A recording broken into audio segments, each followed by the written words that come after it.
La comédienne française Bulogier fête son 83e anniversaire, une vie marquée par des films comme Le Pont du Nord et Vénus Beauté Institut, mais aussi par un drame, la disparition de sa fille à 25 ans. La demi-sœur de cette dernière est revenue sur cette femme au doux visage mélancolique et énigmatique dans un beau livre. La grande Bulogier fête ce 9 août son 83e anniversaire. Actrice qui a travaillé avec de grands noms du cinéma d'auteurs français tels que Jacques Rivette et Barbet Schroeder, qui deviendra son mari. Elle a eu une fille avec le musicien Gilles Nicolas, Pascal. Cette dernière a suivi la trajectoire de sa mère en devenant comédienne et même égérie romérienne. Sa trajectoire s'est brutalement arrêtée en 1984 avec sa mort, la veille de son 26e anniversaire, un drame qui hante ses proches. Sa demi-sœur Émeraude Nicolas, directrice artistique, lui a consacré un ouvrage, un livre hommage tout simplement intitulé Pascal Augier, Ma sœur, édition Filigrane, en 2019. Elle y raconte comment elle a réussi à vivre avec le souvenir de sa sœur, qu'elle a si peu connue de son vivant. Télérama s'était penché sur son travail bouleversant. Il n'est pas un jour sans que je pense à elle, sans que je me questionne sur qui elle était, ce qu'elle aimait.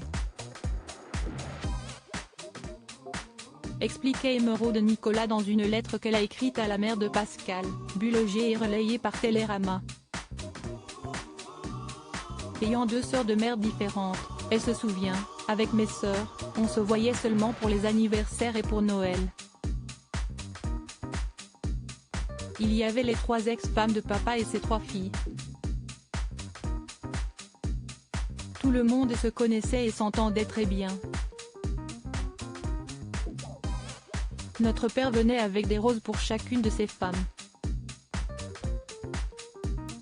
Elle ne l'a donc pas bien connue, ce qui ne l'empêche pas d'être nourrie par cette sœur charismatique au visage mélancolique. À l'époque, je ne comprenais rien à la vie de ma grande sœur, faite de tournages, de voyages.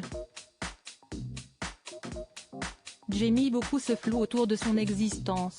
J'ai voulu que le livre reste dans l'abstrait.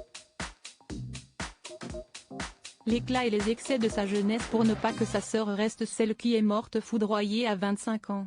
Sans passé, Émeraude Nicolas a reconstitué le puzzle de sa vie et réalise à quel point, en quelques années, elle avait laissé tant de traces. Elle a joué aux côtés de Bulogier dans Le Pont du Nord, de Jacques Rivette, 1981, avec Jacques Derrida dans Ghost Dance de Ken McMullen, 1983, et dans Les Nuits de la pleine lune d'Éric Rohmer, 1984. Siesti une soirée au Palace avec un ancien partenaire d'excès qui lui sera fatal.